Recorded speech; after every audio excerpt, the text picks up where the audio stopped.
everybody. Welcome to the Hallmarkies podcast. And we are really excited today. We have an interview we haven't been doing with the strikes. We haven't been doing very many interviews, but today we have an author interview. We love talking with authors, and we have Lindsay Gibson here, and she's here to talk about her new debut novel, The Christmas Promise. And Lindsay, thank you so much for coming on the podcast. You're welcome. Thank you. I'm so excited to be here. Yeah. So what we like to do with new guests is we like to give you a chance to introduce yourself and tell us a little bit about what inspired you to write your first book. So first and foremost, I'm a mother to three daughters, ages 4 to 17. So I've got my hands full behind the scenes with writing and chasing after them. That's a lot. Yeah. we live here in Connecticut. It's already feeling like fall up here, and leaves are already fallen. So so we actually live right next to the Gilmore Girls town. So oh, no way. You're right by Stars Hollow, huh? Yes. It's actually based out of Washington, Connecticut. So I'm the town, 2 towns over. So we get a lot of people that come looking for Stars Hollow. Yeah. And it's just stunning here. It's beautiful. They're like trying to find Luke's diner. Yes. And a lot of times they get really disappointed when it's not exactly like it was in the show. And I'm like, well, that was a set. Right. So the writer stayed in a hotel in Washington and then created the series based off what she saw. So it's not going to look exactly the same. Right. Great. Funny. It's great for writing though. A lot of inspiration over there. But before I became a writer, or I should say went back to my roots with writing, I have a background in nutrition and psychology. So I was doing the whole nutritional thing prior to this. So it wasn't anything like writing fiction, of course, but I always knew I was going to write. I just didn't know when. It's just one of those things it's a dream. And reading has always been a passion of mine, but also a place of comfort for just emotional escape. And I've just always found books to help me with that. And so I knew I wanted to contribute to that. If I can contribute to someone's lives in the same way, that was my greatest push to start writing. Have you always been interested in the romance genre? I have to say no. I did not start interested in this genre, probably because of my own past experiences that I've been through kind of pulled me away from the romance genre. But through a lot of healing and forgiveness and bringing myself back to reading sweet romance, especially, that's when I knew I wanted to bring that same happiness to others. And I took a chance with writing it, and it's me. It's all me. I love it. Yeah. Well, cool. So what were your favorites growing up? What books did you love? Well, some of your favorites. Growing up, I have to say, growing up, I read all of the 90s classics, Babysitter's Club, Sweet Valley High, all of those. I had to. Yeah. But I really love like historical fiction and history. I think it's just because look where I am. I'm in New England. It's just filled with history. So, so anything that I could do for that, and even just reading about history, not even just fiction, just reading about history and learning about history. It's just, I don't know. I just love learning how things used to be. Yeah. I used to have a goal to read a fiction and nonfiction every month. That was fun. I should do that again. It's hard. It's so hard, but it was fun. Yes. My publisher actually gave a good tip for that. She said, read 1 chapter a day in each and that's kind of good. Go through it. It's hard to even find time for that too. I know, so it really is. A lot of Audible. Yeah. Yes. Yeah. What do you think is the appeal, the draw to sweet romances? What do you think makes them so popular? Well, I think back to how it makes me feel, and it's that feel good factor. It's the of course the heartwarming storylines and they're uplifting, right? Yeah. It leaves us happy, and for me it brings a sense of nostalgia, and I'm sure it does for other people. So you think about your past experiences or what you what you need with love or what you want with love, it kind of brings you back to that, inspiring you a little bit to maybe try love again. So I think it sort of motivates people. Yeah. And of course, the happy endings. You're guaranteed a happily ever after with sweet romance. Yeah. Well, and I think the genre is just inherently hopeful. And I think especially the last, few years, we've all needed some hope. Yes, Yeah. Absolutely. And life in general, not even just with the last few years, we all go through struggle, all of us. Yeah. So anything that's going to make you smile and uplift you. Yeah. It's a good thing. Ho, ho, ho. We'd like to take a second and thank our sponsor for this episode of the podcast. It's the Hallmarkies Patreon.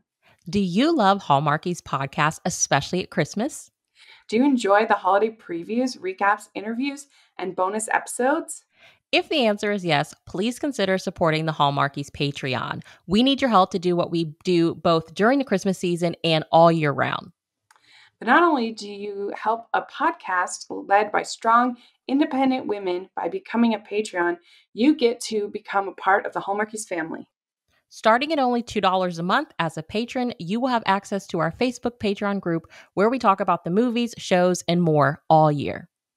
We also have many monthly patron watch-alongs with guests like Lacey Chabert, Natalie Hall, Paul Campbell, Mary Lou Henner, and more, giving their behind-the-scenes details of their films. As a patron, you also have the chance to provide input into the podcast and even join us at different tiers. So this Christmas season, spread some cheer to the Hallmarkies Patreon and become a member today. You won't regret it. Go to patreon.com/Hallmarkies to learn more. That's patreon.com/Hallmarkies. What do you think is special, particularly about Christmas, that makes it like a romance-friendly holiday? Well, the overall spirit of love and togetherness with the holiday is a definite. I think it enhances those romantic feelings. We're already together more during the holiday season, sometimes more than we want to. But we're together and we're celebrating, love, joy, peace, all the things that the holiday season is supposed to represent.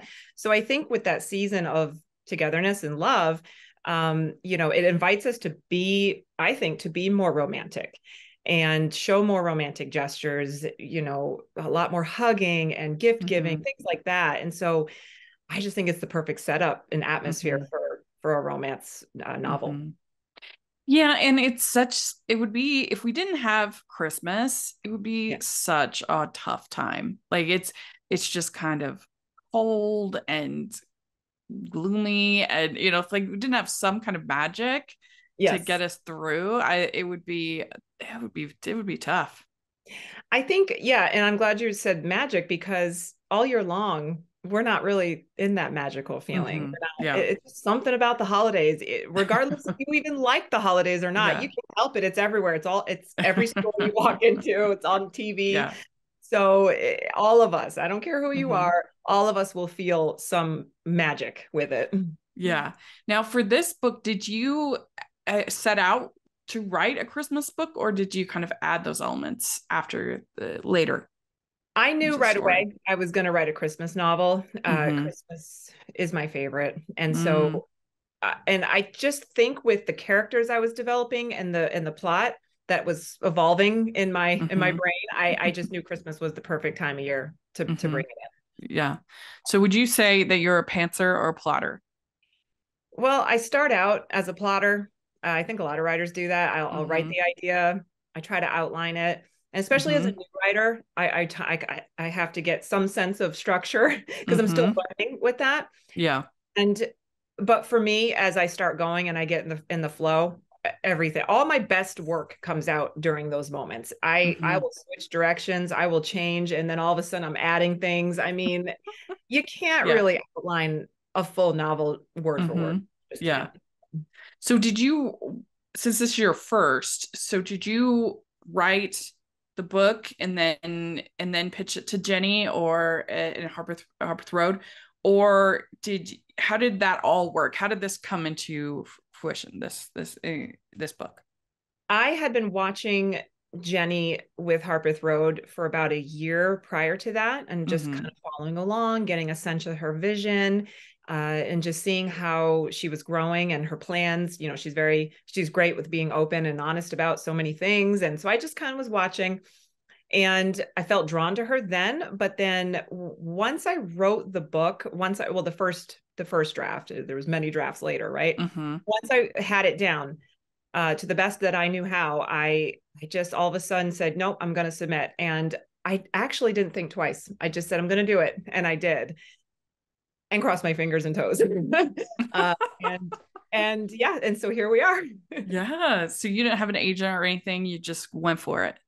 I did not have an agent. No. I love that. That's great. Yeah. That's really great. And you must have just freaked out when she responded positively. I did.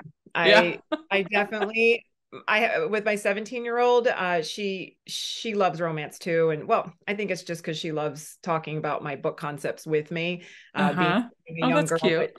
But I just ran to her and I'm like, I got a response. And she was like trying to be, yeah, I knew you would, Mom. I'm like, you're like, sure, play it cool. Yes. Yeah, I was like, yeah, of course I would. Be confident for my daughter. But yeah, and then she asked for the first 3 chapters, and I definitely read them about 50 times before I sent them.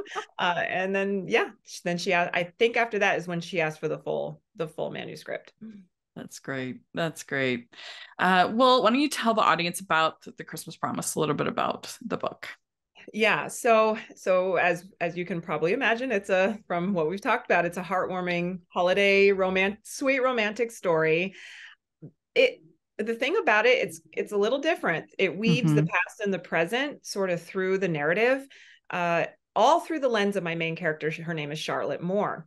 So what she thinks to be a work request trip that her boss sends her on from a painting that she, in a really quick decision, bought at an auction, she was sent to find more. So she thought, okay, here I am on a work trip, but it turns out to be much more than that. It's falling in love, self-discovery, and a few twists along the way. And like I was telling you before, I weaved a lot of that in during the flow. So it's not like I started with all of those points with the past and the historical flashbacks and all the things that are kind of thrown in there.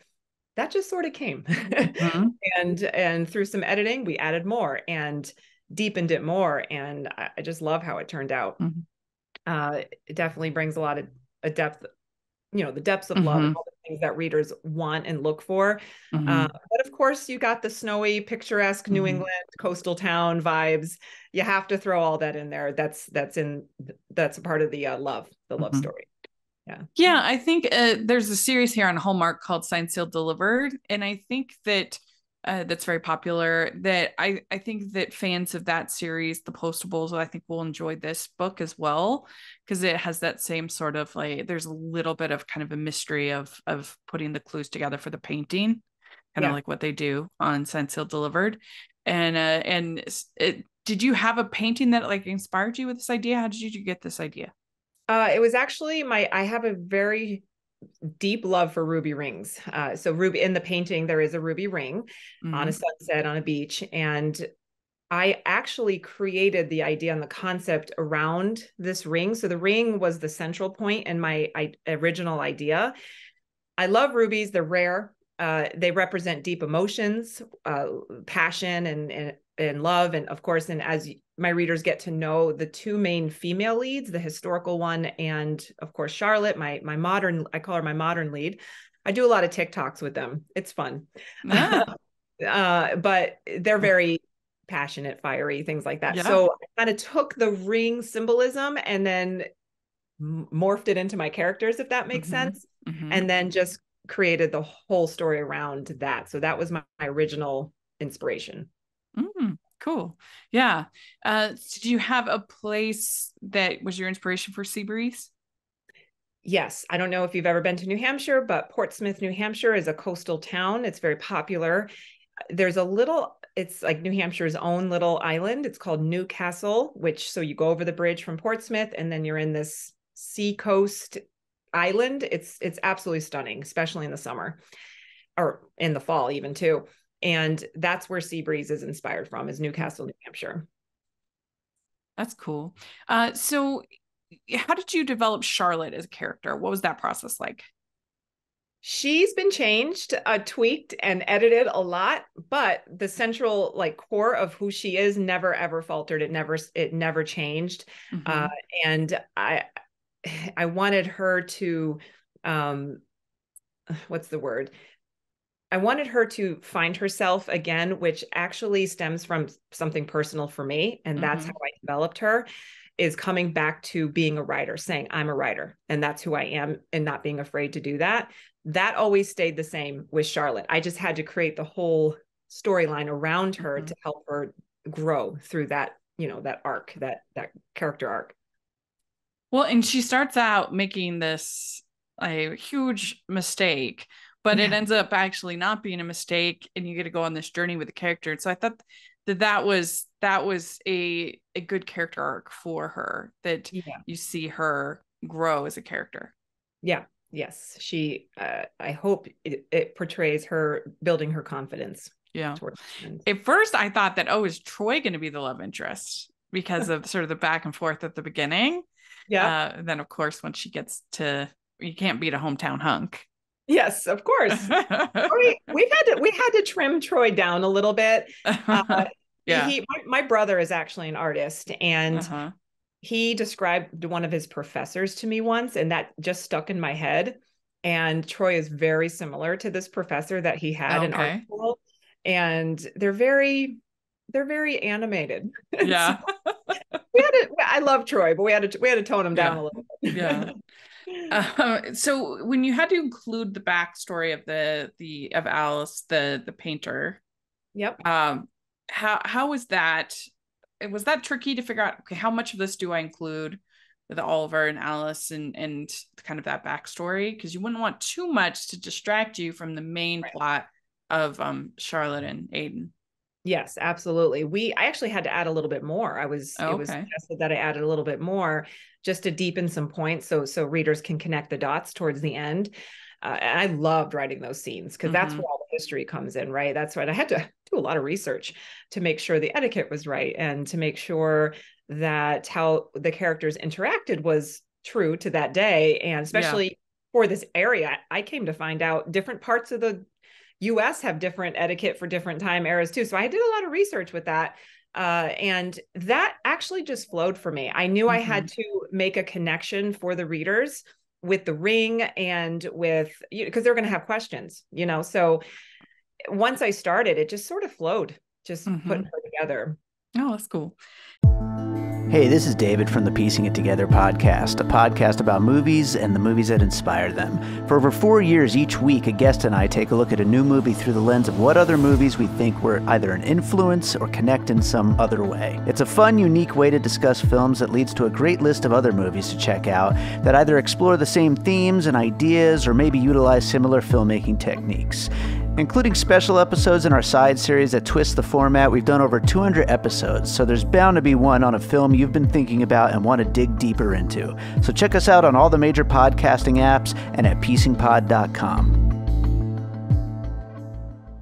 One of the things that impressed me the most is I thought you did a really good job of building the romantic tension between Aiden and Charlotte. And I think that one of my favorite things in a romance novel is when the author puts in little moments of touch between the characters that tantalize the reader and get you invested. And I thought you did a really good job. There's one particular example where you have them, they're on a tour or something.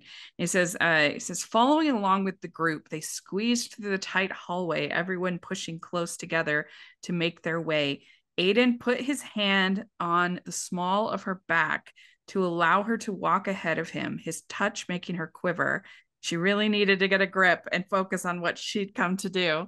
So it's like just this little moment that means something and does so much to kind of build the tension between these two, and especially in a clean romance where you can't go very far.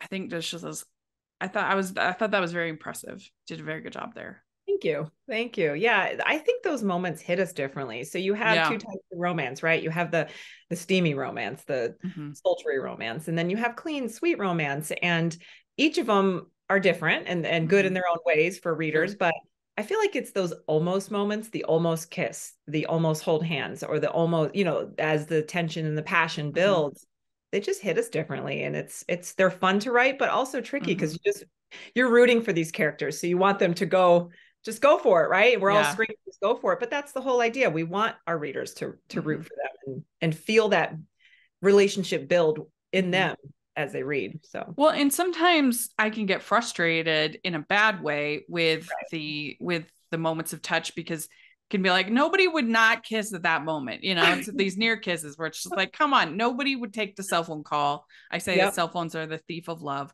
because they I'm like, nobody would take that call like that. Everybody would kiss the guy. And whereas like, this is just little moments of connection. Is they're just going on this tour, or I love what I call subtle handhold, when it's just like, they'll just you have like two characters in like a buggy or something, like, oh, our hands accidentally touched, oh no, they brush against each other. So much. Yeah, we can picture it. We can envision that. Yeah. It's really good. Or I call it the movie fall, when they'll be like on a subway or something. Oh, look, I accidentally just fell right. Right. It just happened to be right here. That's my favorite. Yeah. Yeah. It just makes for a really swoon-worthy book when you get just these, that his touch made her quiver. Oh, it's very good. And it was actually a little bit easier with Charlotte than it is with the second book that I'm working on, because she's there for work. So it was easy to reel her back a little, to be like, all right, I got to concentrate. But how do you concentrate when you got this rugged country man just like in front of you, right? And so, but because she was there for work, it was easier for those distractions to come. So she could, she's thinking about her boss and that she had to do in a time crunch. So that made it a little easier. Did you have a like actress and actor that you think of when you're writing for Aiden and Charlotte? I think my actors and actresses changed as I wrote the book. There's like some maybe that could work for some scenes and some others, but you always think about looks, like who does your character look like, and then you think about it's not always just about looks, it's about personality too and how they portray themselves. And so I hats off to the people that do all the casting, because I would be like, everybody works. I think if they were going to make this into a Hallmark movie, which they totally should, I think you got to get Luke McFarlane. I think he would be perfect for Aiden, because he's sweet and thoughtful, but he's also like a bigger guy, like a little bit. He's strong, and I just think he would be perfect. Yes, I agree. I agree. I'd be excited to see any of them do it, but I just write the stories. I can't do the casting. I mean, I think pretty much any of the leading ladies could be a good Charlotte, but I really think Luke McFarlane is ideal. Yeah, that's a good pick. What do you think that Charlotte, in the end, aside from gaining love and a community, what do you think she learns from the painting and this journey of the painting? She learns who she really is, and she stops trying to strive for something just for stability, just for the backstory between her and Logan, her ex, pulled her away, and it just took her out of, because artists are dreamy, writers are the same. We're artists in our own way. That's another reason why Christmas is perfect. I mean, we're all in this dreamy state during that, but for Charlotte, she was pulled out of her talents, out of her what she's called to do, what her passions, and all because of fear of what Logan had, and this is not going to pay the bills, this is not going to do these things. And so so this painting and this trip was just, it was more than that. And of course there's a lot of other twists that the readers are going to discover. I don't want to give them away, but But I think she just comes to herself and being able to confidently say, yeah, I'm a painter, and I'm good at it. And I'm going to do something with this. I'm not going to hide from that anymore, because I think from hiding that part of herself, she just ran from everything else, like thinking about her future, and her sister kind of prompting her a little bit throughout the way, just wanting her to come back and wanting her to thrive. And because she just sort of shut down. I think a lot of us do after a hard breakup like that. So yeah, I wanted Charlotte, of course, yes, she's going to find love. That's the whole happy ever after. But I wanted her to be happy with herself too. And sort of like to within her own self first kind of thing. Yeah. Well, and I think she sort of learns to find value in something she initially dismissed as being kind of chintzy, and that she sees this whole backstory of the painting. So in a lot of romance novels, you take a character from the first novel and then write the second one is kind of a spin-off of that, and you have like a little appearance of the other couple. If you were going to do that, if you were going to do your second book in a Seabreeze series, who would you do as the second book? Who would you write? I might do her sister. I really loved Claire.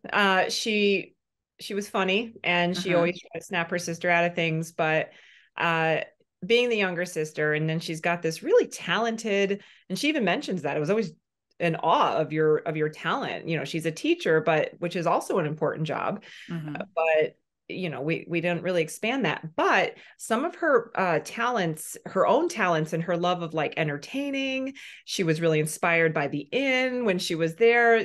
She portrayed that in the home, in their apartment that she shared. Charlotte could care less about about doing all the decorating and cleaning and making everything perfect, but Claire had this like knack for it, and so I think I would develop her. Yeah, I can see that. Would you want to do a whole Alice book? I could. I haven't really put too much thought into what it would, for a series for that, but I could. I think what I would also do is expand on their family a little bit more too, so because that was also a big part of it. Yeah, that could be good.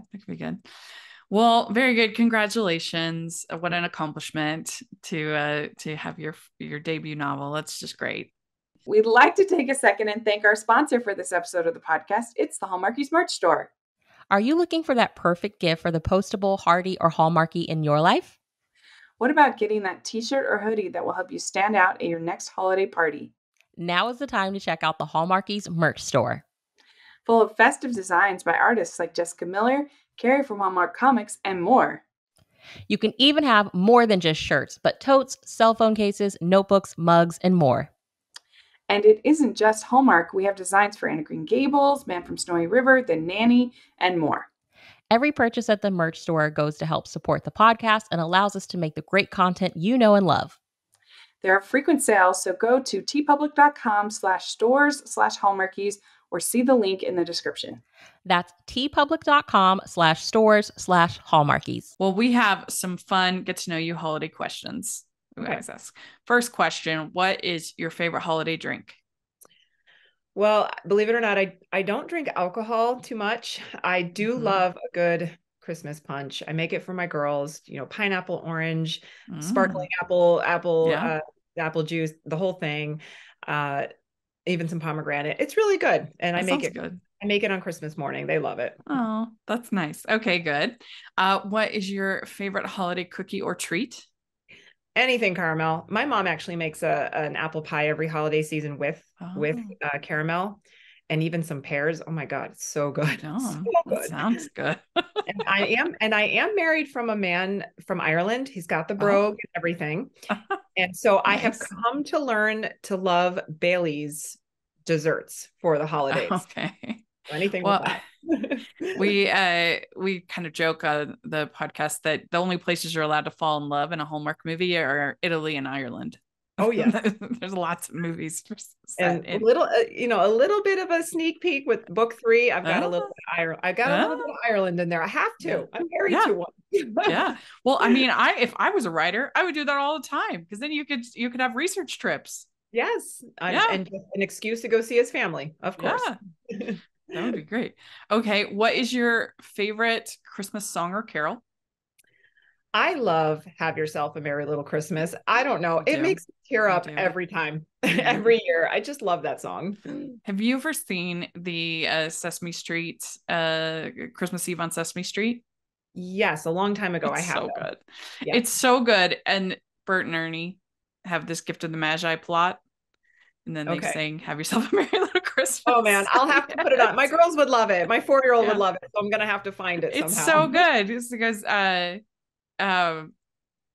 Bert sells his cigar box to get Bert sells his rubber ducky to get a cigar box for Ernie. Yeah. Or maybe I'm getting them confused. Anyway, one of them sells the rubber ducky. Yep. Yeah. And the other sells his paperclip collection to get a dish for the rubber ducky. Oh. And then Mr. Hooper comes at the end and makes everything right. And gives some other stuff. And it's so good. It's so good. But yeah. Okay. That's one of my favorites as well. Okay. What is your favorite classic Christmas movie? Well, don't laugh. I love The Christmas Vacation. I'm sorry. Yeah. I can watch. It makes me laugh every time, even if I watch it 10 times. Yeah. Yeah.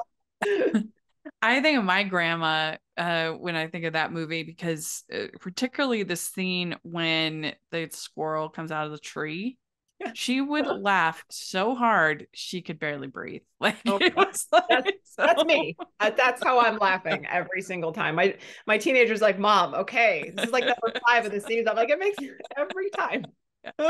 And I do love when she starts with the Pledge of Allegiance. Yes. They want you to say grace. Just in the beginning when they end up under the truck. Yes, grace. Oh man. Yeah, good choice. Okay. Which do you like better, Scrooge or the Grinch? I'm gonna have to go with Scrooge. He has a bigger redemption. The emotional, kind of revival that he has at the end, realizing his gift, or not his gifts, his fortune can help others. I have to go with that one. Yeah. Okay, very good. Which do you like better, clear lights or colored? Clear. I'm into it. They'll smack me in this historical district if I put up color. I love color too, but I literally live in a house built in 1764. So we are in the historical district of our town. So it literally says no colored lights. I'm like, what, really? So that could be a Hallmark movie right there. Right? The street that doesn't allow colored lights. It's because it's the historical district. All the more. I think you need to write that screenplay. Yeah. Submit it to Lifetime. Yeah. No, absolutely. Yeah. Okay. Which would you rather do? Be in a snowball fight or build a snowman? I grew up with all older brothers. So a good old fashioned snowball fight, because that's all we did. And I got pummeled. So every time. Because the thing with building a snowman is it has to have a lot of snow. Yes. Well, we get that. A lot, like a huge blizzard. Yeah. Well, we get that here, but it's so much work. It is a lot of work. I won't do that. All right. Would you consider yourself a good gift wrapper or not? Absolutely terrible. I'm so bad. In fact, I have to have my teenager now do the gifts, so my little ones don't figure out that it's not Santa. So she does, because she's perfect at it. So those are the Santa gifts, and then mine are mom gifts, and they can tell. My 8-year-old can tell now. So it's pretty bad. All right. Last question. Do you have an ugly Christmas sweater? I don't have an ugly Christmas sweater, but I have a really sweet onesie. That's a Christmas gift. Very comfortable. You're like, all my sweaters are great. Like, they're not I was like, I don't have that, because I've never actually been to an ugly sweater party. I need to host something. So I never had a reason to buy one. Well, it's maybe because you're living on that street with no colored lights. I know they would probably get mad at me if they saw me come out of the car. The historical society would be like, take that off.